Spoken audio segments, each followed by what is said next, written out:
Hello বন্ধুরা, তোমরা সবাই কেমন আছো? আশা করি সকলেই খুব ভালো আছো আর আমিও ভীষণ ভালো আছি। তোমাদের আরেকবার পূজাস কিচেনে সকলকে স্বাগত।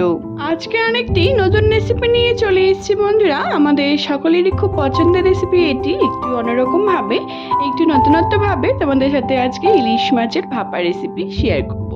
সর্ষে ইলিশ ভাপা। তাহলে চলো দেখে নাও। আমি খুবই সহজ পদ্ধতিতে, খুবই অল্প উপকরণে তোমাদের সাথে রেসিপিটি আজকে শেয়ার করব। রেসিপির সমস্ত উপকরণগুলি আমি আমার ডেসক্রিপশন বক্সে দিয়ে দেবো, তোমরা সবাই দেখে নেবে। দেখো বন্ধুরা, সবার প্রথমে আমি ইলিশ মাছগুলোকে খুব ভালো মতো করে ধুয়ে পরিষ্কার করে নিয়েছি। তারপর আমি এটিকে 3 থেকে 4 বার ধুয়েছি, আর কিন্তু বেশি ধুইনি। ইলিশ মাছ অনেক সময় বেশি ধুলে পরে স্বাদ কিন্তু নষ্ট হয়ে যায়। তারপর আমরা ভালো মতো করে এটিকে ম্যারিনেট করে নেব। তার জন্য আমাদের লাগছে, আমি এখানে স্বাদ মতো নুন দিয়ে দিচ্ছি, আর দেবো নুনটি দেওয়া হয়ে গেলে পরে আর দেবো পরিমাণ মতো একটুখানি হলুদ গুঁড়ো দেওয়া হয়ে গেলে তারপর দেবো সামান্য একটুখানি সরষের তেল। সরষের তেলটি দিয়ে এরকম করে যদি ম্যারিনেট করে রেখে দেওয়া হয় 10 থেকে 15 মিনিটের জন্য, বা 5-7 মিনিট রাখলেও হবে, তাহলে কিন্তু ইলিশ মাছের স্বাদও ভালো হয় আর খেতেও কিন্তু দারুণ লাগে। দেখো আমি কীভাবে মাখছি। খুব ভালো মতো করে এরকম করে একটার সাথে একটা ভালো মতো করে মশলাগুলিকে খুব ভালো করে মাছের মধ্যে এরকম করে মাখিয়ে নিতে হবে। তারপর এটিকে আমরা 5 থেকে 7 মিনিটের জন্য এটিকে রেখে দেব। তারপর তোমরা নেক্সট স্টেপ দেখো বন্ধুরা, আমাদের মাছগুলি কিন্তু খুব সুন্দর করে মাখা হয়ে গেছে। এবার আমি 5 থেকে 7 মিনিট এটিকে রেখে দেব।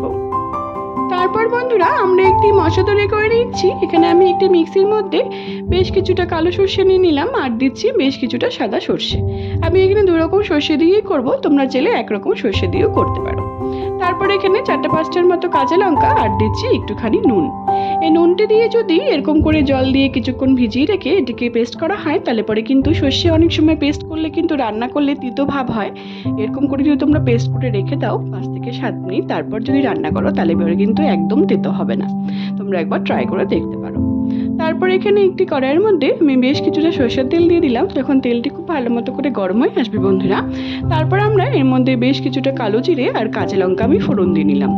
বেশ কিছুক্ষণ ধরে নাড়াচাড়া করে যখন দেখবো একটি খুব সুন্দর একটি গন্ধ বেরিয়েছে, তারপর আমরা ওই সরষের তেলের মধ্যে আমি কাশ্মীরি লঙ্কার গুঁড়ো আর হলুদ গুঁড়ো দিয়ে দেবো। এরকম করে যদি তেলের মধ্যে লঙ্কার গুঁড়ো আর হলুদ গুঁড়ো দেওয়া হয়, তাহলে পরে কিন্তু কালারটিও খুব সুন্দর হয় আর খেতে পরেও কিন্তু দারুণ লাগে। একটুখানি নাড়াচাড়া করে নেওয়ার পর এখানে আমরা সামান্য একটুখানি জল অ্যাড করে দিচ্ছি, যাতে আমাদের মশলাটি পুড়ে না যায়। তারপর এটিকে আমরা একটুখানি ফুটিয়ে নিব, রান্না করে নেব। তারপর তোমরা নেক্সট স্টেপ দেখো। তারপর আমরা সামান্য একটু জল দিয়ে নাড়াচাড়া করে নেওয়ার পর এখানে আমি বেশ কিছুটা জল অ্যাড করে দিয়েছি। এই জলটি যখন আমাদের খুব সুন্দর করে ফুটে আসবে বন্ধুরা, তারপর আমরা এর মধ্যে এক এক করে মাছগুলিকে অ্যাড করব। তারপর এখানে আমি স্বাদ মতো নুন অ্যাড করে দিচ্ছি। তারপর নুনটি দেওয়ার পর খুব ভালো মতো করে নাড়াচাড়া করে যখন দেখবো আমাদের ঝোলটি খুব সুন্দর করে ফুটে এসছে, তারপর যে আমরা ম্যারিনেট করে রেখে দিয়েছিলাম ইলিশ মাছগুলোকে, সেগুলিকে আমরা অ্যাড করে দেবো। যেহেতু আমাদের ইলিশ মাছ ভাপা, সেই জন্য আমি মাছগুলোকেও কাঁচাই রান্না করছি। তোমরা চাইলে একটু হালকা একটুখানি এটিকে ভেজে নিতে পারো। অনেকে ধরো কাঁচা মাছ খেতে পছন্দ করে না, তারা যদি একটুখানি হালকা ভেজে নেয় তাহলে পরে কিন্তু একই স্বাদ থাকবে। তারপর দেখো বন্ধুরা, আমি মাছগুলিকে 4 থেকে 5 মিনিটের জন্য ঢেকে দিয়েছিলাম। তারপর এটিকে আমি একটুখানি নাড়াচাড়া করে উল্টাপাল্টা করে দিচ্ছি, তাতে আমাদের ওই পাশেও আমাদের মাছটি খুব ভালো মতো করে কুক হয়ে যায়। তারপর এখানে আমি যে সর্ষেগুলিকে পেস্ট করে রেখেছিলাম, সর্ষেটিকে আমি ছাঁকনি দিয়ে ছেঁকে খুব ভালো মতো করে এটিকে আমি দিয়েছি। তোমরা চাইলে এটিকে এমনিও দিতে পারো, কিন্তু যদি এরকম করে যদি সর্ষেটিকে ছেঁকে দিয়ে দেওয়া হয়, তাহলে পরে কিন্তু এই সর্ষে ইলিশের স্বাদও কিন্তু ভালো হয় আর দারুণ কিন্তু খেতেও লাগে। গরম গরম ভাতের সাথে কিন্তু জাস্ট জমে যায়, আর কিছু তরকারি হয় না। তারপর আমরা ঢেকে আবার 5 থেকে 7 মিনিটের জন্য এটিকে রান্না করে নিয়েছি। দেখো আমাদের সর্ষে ইলিশ কিন্তু একদম তৈরি হয়ে গেছে। সর্ষে ইলিশ ভাপা আমাদের একদম তৈরি হয়ে এসছে। কত সুন্দর লাগছে দেখতে। গরম গরম ভাতের সাথে কিন্তু দারুণ জমে যাবে, আর কিছু তরকারি হবে না। যাদের ধরো অনেক সময় সর্ষের রেসিপি খেলে পরে, সর্ষের রান্না খেলে পরে অনেক সময় পেটের প্রবলেম হয়, তাহলে কিন্তু এরকম করে যদি তোমরা সর্ষেটিকে ছেঁকে নিয়ে তারপর যদি এরকম করে ঝোলে দেওয়া হয়, তাহলে পরে কিন্তু তাদের পেটের প্রবলেম হবে না। বা তোমরা সর্ষেটিকে একটু যদি হালকা তেলের মধ্যে ভেজে নিয়েও যদি এরকম করে রান্না করো সর্ষে ভাপা ইলিশ, তাহলে পরেও কিন্তু তাদের পেটের প্রবলেম হবে না। এটি একটি টিপস বলতে পারো এই রেসিপির। দেখো আমাদের সর্ষে ইলিশ কিন্তু একদম তৈরি হয়ে এসছে। সর্ষে ইলিশ ভাপা গরম গরম ভাতের সাথে কিন্তু দারুণ জমে যাবে। আর সবার লাস্টে দিচ্ছি আমি 3-4টার মতো কাঁচা লঙ্কা দিয়ে একটুখানি আমরা এটাকে ঢেকে দেবো, যাতে কাঁচা লঙ্কার ফ্লেভারটি পুরো ঝোলের মধ্যে খুব সুন্দর করে অ্যাবজর্ব করে, আর খেতে কিন্তু দারুণ লাগে এই কাঁচা লঙ্কার ফ্লেভারটি।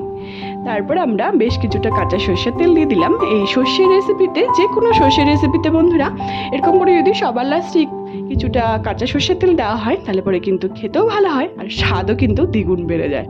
দেখো আমাদের সর্ষে ইলিশ ভাপা কিন্তু একদম তৈরি। গরম গরম ভাতের সাথে দারুণ জমে যাবে।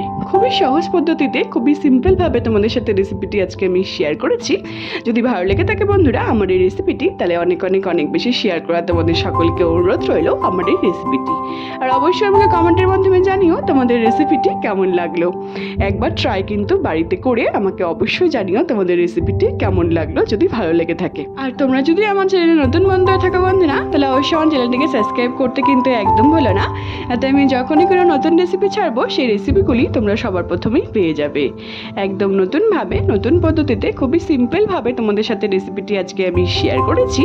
যদি ভালো লেগে থাকে বন্ধুরা আমার এই রেসিপিটি সর্ষে ইলিশ ভাপা, তাহলে অবশ্যই আমার রেসিপিটিকে অনেক অনেক অনেক বেশি শেয়ার করো আর কমেন্টের মাধ্যমে আমাকে জানিও যে তোমাদের রেসিপিটি কেমন লাগলো।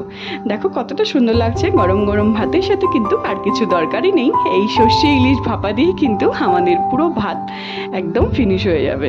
দেখো কতটা ভালো লাগছে দেখতে।